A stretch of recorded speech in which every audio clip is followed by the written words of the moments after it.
أعوذ بالله من الشيطان الرجيم يا أيها الذين آمنوا اتقوا الله وقولوا قولا سديدا الحمد لله رب العالمين والصلاة والسلام على سيد الأنبياء والمرسلين وعلى آله وصحبه أجمعين. Assalamu alaikum Quran Weekly. Today I'm sharing with you one of my favorite ayat of Surah Al-Ahzab. This is juz number 22, surah number 33. And Allah says, those of you who claim to have faith, be cautious of Allah, ittaqullah. This commandment of having taqwa of Allah is typically followed by another commandment. And it's actually as though to say that being cautious of Allah and being aware of the presence of Allah and being careful not to disappoint Allah or disobey Him has manifestations. And one of its manifestations is what I'm about to tell you. So one way you can have taqwa is by doing what Allah is about to tell you in this ayah. And that is, وَقُولُوا قَوْلًا سَدِيدًا. Rough translation says, and say that which is right. Say the right thing. Qulu qawlan is simple language, speak. Speak, and whenever you speak, here's the kind of speech it should be, sadid. Sadid comes from the Arabic word sad. Ighlaqul khalal, they say. Something that removes a gap. Sad is also a dam, like the dams that block the water from coming. Like in Surah Al-Kahf, bayni wa baynahum sadda, or baynana wa baynahum sadda. Put a dam between us. Now what a sad does is there's no gaps in it, so no water can get through, and it prevents water from leaking over, right? So one of the implications of sadid is that you have to speak in a way that doesn't leave room for misinterpretation. You have to mean what you say, and you have to be clear about what you have to say to people. You can't say what you don't mean just to be formal. Sometimes because there's formalities, people say things like, you're resigning from the company, you write an email and you're like, I really appreciated my time here and I thank the management for this and that and the other. You're writing this whole thing. But in your heart, you're like, I hate these people. I can't believe I'm leaving this company. These people are so disgusting, etc., etc. There's completely opposite thoughts in your mind and what you're putting down in writing. This is not clear speech and this is not open speech. You don't have to be disrespectful in your speech, but you have to be honest to yourself.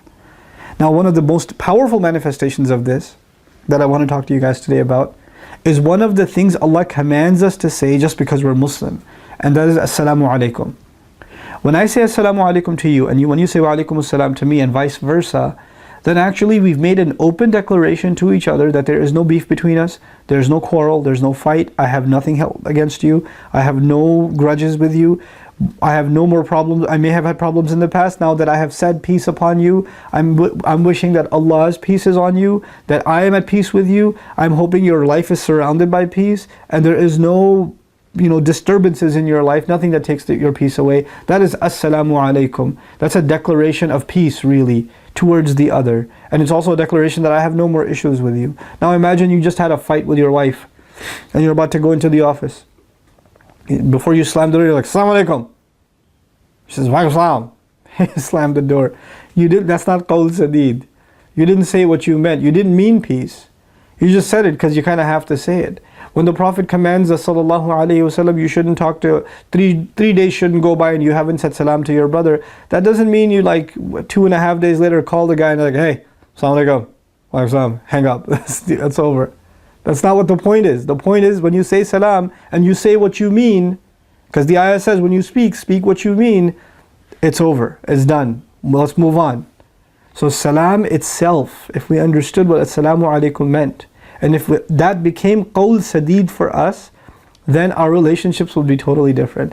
Allah wouldn't let us hold grudges. Like just the sunnah of assalamu alaikum it keeps us from holding grudges, subhanallah. And then finally, the meaning of sadid also is as-sawab min al-qawl, correct speech. Not only say what you mean, say the right thing. Say the right thing. If you don't have the right thing to say, don't say it. Just remain quiet. So have taqwa of Allah and only open your mouth when you have something correct to say. And don't say inappropriate things. Don't say offensive things. And say things that cannot be, that sometimes people talk like in language that has dual meanings, right? Don't do that. Don't say things that mean something offensive, and it can mean something good too.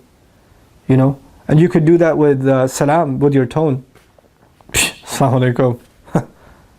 Like, okay, what was that?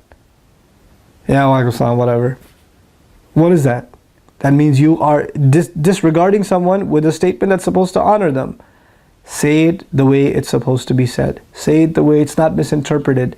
And language isn't just about the words you use, it's the body language, it's the tone you take.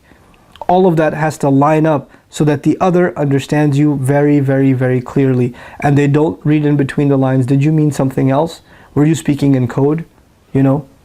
We have to learn this. Because when you're upset with someone and they say, hey, what's wrong? And you say, oh, nothing. Oh, nothing. Yes, there is something wrong. And you need to find a respectful way, not to vent, but to let others know when something's wrong. This is part of qawl sadid also. May Allah give us the ability to be clear in our speech with each other, and may Allah really give us the ability to turn our salams into qawl sadid, into real clear and meaningful speech that gets rid of all of our grudges that we have against each other. And may Allah give us the strength to forgive one another and build on our relationships, even though we make mistakes towards each other along the way. Barakallahu li wa lakum. Wassalamu alaikum wa rahmatullahi wa barakatuh.